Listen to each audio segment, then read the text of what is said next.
അപ്പോൾ കെ മുരളീധരൻ എന്ന് വെച്ചാൽ അങ്ങനെ ഈ തൃശ്ശൂർ വന്ന് നിന്ന് തോക്കേണ്ട ഒരാളായിരുന്നില്ല. അദ്ദേഹം വടകരയിൽ നിന്നിരുന്നെങ്കിൽ ഏതാണ്ട് ഷാഫിക്ക് കിട്ടിയ ഭൂരിപക്ഷം അല്ലെങ്കിൽ അതിനേക്കാളും അല്പം കൂടി കൂടിയ ഭൂരിപക്ഷത്തിൽ ജയിക്കുമായിരുന്നു. മുരളീധരനാണ് വടകരയിൽ നിന്നെങ്കിൽ ഒരു സാമുദായിക ധ്രുവീകരണവും ഉണ്ടാകുമായിരുന്നില്ല. ഈ തീയ മാപ്പിള യുദ്ധം ആയി പരിണമിച്ച ഒരു അപകടം അവിടെ സംഭവിക്കില്ല. മുരളി മത്സരിച്ചെങ്കിലും ജയിക്കുമായിരുന്നു. പക്ഷേ മുരളീധരനെ തൃശ്ശൂർക്ക് കൊണ്ടുവന്നത് കെ സി വേണുഗോപാലിൻ്റെ അതിബുദ്ധിയാണ്. പത്മജ കോൺഗ്രസ് വിട്ട് ബി ജെ പിയിലേക്ക് പോയപ്പോൾ തൃശ്ശൂർ വന്ന് മുരളി മത്സരിക്കണം എന്ന് പറഞ്ഞു. ഈ മുരളീധരന് വടകര തന്നെ നിന്നാൽ മതിയായിരുന്നു. അദ്ദേഹം തൃശ്ശൂർ വന്ന് മത്സരിച്ചു. അത് മുരളീധരൻ്റെ ഒരു വലിയ തലയിലെഴുത്താണ്. മുരളീധരൻ വട്ടിയൂർക്കാവിൽ MLA ഇരിക്കുന്ന സമയത്താണ് അദ്ദേഹത്തോട് ഉമ്മൻചാണ്ടി വടകരയിൽ പോയി മത്സരിക്കാമോ എന്ന് ചോദിച്ചു. അന്ന് വടകരയിൽ മത്സരിക്കാൻ ആരും ഉണ്ടായിരുന്നില്ല.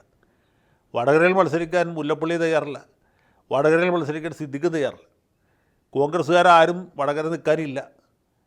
നമ്മുടെ പി ജയരാജന് എതിരില്ലാതെ ജയിക്കും എന്ന സാഹചര്യം വന്നപ്പോഴാണ് ഉമ്മൻചാണ്ടി മുരളീധരനോട് വടകര പോയി നിൽക്കാൻ ആവശ്യപ്പെട്ടത്. മുരളീധരൻ വട്ടിയൂർക്കാവ് വിട്ട് വടകരയിൽ പോയി മത്സരിച്ചു. അവിടെ വലിയ ഭൂരിപക്ഷത്തോട് ജയിച്ചു. വടകരയിൽ MLA ഇരിക്കുമ്പോഴാണ് നേമത്ത് നമ്മുടെ കുമ്മനം രാജശേഖരനോട് മുട്ടാൻ ആരുമില്ല എന്ന അവസ്ഥ വരുന്നു. മുരളീധരനെ തന്നെ അവസാനം ശരണം പ്രാപിക്കുന്നു. മുരളീധരൻ വട്ടിയൂർക്കാവിലല്ല നേമത്ത് പോയി മത്സരിക്കുന്നു. മുരളീധരൻ ജയിച്ചില്ല, പക്ഷേ കുമ്മനത്തിനെ തോൽപ്പിക്കാൻ കഴിഞ്ഞു. അങ്ങനെ കുമ്മനത്തെ തോൽപ്പിച്ചു. ആ ഗ്ലാമറിൽ നിൽക്കുന്ന സമയത്ത് വടകര MP ആയിട്ട് തുടരുമ്പോഴാണ് ഈ തെരഞ്ഞെടുപ്പ് വരുന്നത്. അപ്പോഴാണ് തൃശ്ശൂർ സുരേഷ് ഗോപിയെ നേരിടാൻ ഒരാൾ വേണം. പത്മജ പോയ സാഹചര്യത്തിൽ ഉടനെ തന്നെ മുരളീധരനെ കെട്ടും കിടക്കയെടുത്ത് തൃശ്ശൂർക്ക് വിടുകയാണ്. അപ്പോഴത്തേക്കും പ്രതാപൻ 2 റൗണ്ട് പ്രചരണം കഴിഞ്ഞു. ഏതാണ്ട് 2.25 ലക്ഷം പോസ്റ്റർ അച്ചടിപ്പിച്ചു.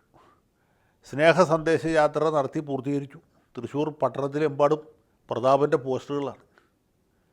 അങ്ങനെ ഒരു സമയത്ത് വളരെ പെട്ടെന്ന് മുരളീധരൻ വന്ന് ലാൻഡ് ചെയ്യുകയാണ്. ആ ലാൻഡിങ്ങിന് അത്ര സുഖമായിരുന്നില്ല. പക്ഷേ പിന്നീട് അദ്ദേഹം പിടിച്ചു കയറി. വലിയ തെരഞ്ഞെടുപ്പുകളൊക്കെ നടത്തി പരിചയമുള്ള ആളാണ് മുരളി. അപ്പോഴും ഒരു പ്രധാന പ്രശ്നമുണ്ട്. ഞാൻ ആ ഘട്ടത്തിൽ തന്നെ പറഞ്ഞിരുന്നു, ഈ കെ ഫാമിലിക്ക് അത്ര സുഖകരമായിട്ടുള്ള സ്ഥലമല്ല തൃശ്ശൂർ. 57 മത്സരിച്ചപ്പോഴും പിന്നീട് 96 പാർലമെൻറ്റിലേക്ക് മത്സരിച്ചപ്പോഴും കരുണാകരൻ തോറ്റ സ്ഥലമാണ് തൃശ്ശൂർ. അതുപോലെ തന്നെ അടുത്ത തെരഞ്ഞെടുപ്പിൽ മുരളീധരൻ 98 തോറ്റ സ്ഥലമാണ് തൃശ്ശൂർ. പത്മജ 2 തവണ നിയമസഭയ്ക്ക് മത്സരിച്ചപ്പോഴും തോറ്റ സ്ഥലമാണ് തൃശ്ശൂർ.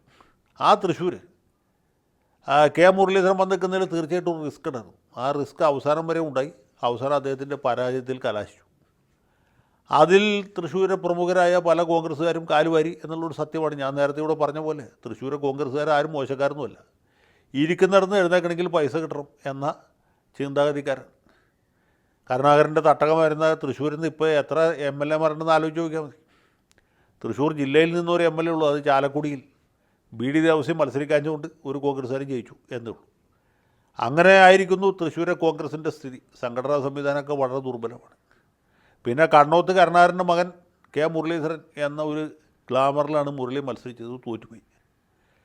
ഇപ്പോൾ മുരളീധരൻ കേരള രാഷ്ട്രീയത്തിൽ ഏതാണ്ട് വിലയില്ലാത്ത ഒരു വസ്തുവായിട്ട് മാറി എന്ന് വേണമെങ്കിൽ നമുക്ക് ആലങ്കാരികമായിട്ട് പറയാം.